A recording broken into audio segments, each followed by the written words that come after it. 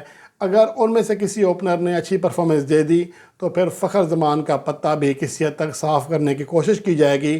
کم از کم دورہ زمبابوے میں بھی انہیں پھر بہر رکھا جائے گا، چاہے وہ کتنے ہی فٹنس ٹیسٹ پاس کر لیں۔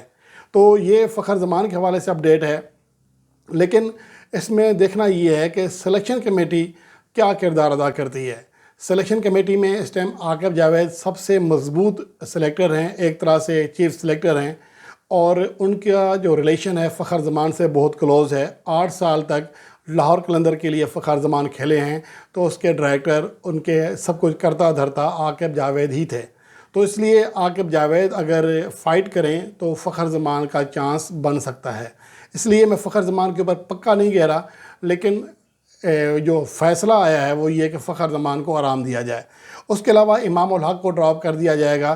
پہلے ایک نگاہ ڈال لیتے ہیں پاکستان کے ورلڈ کپ کے اسکواڈ پر، جس کے اوپر آپ کو آئیڈیا ہو سکے گا۔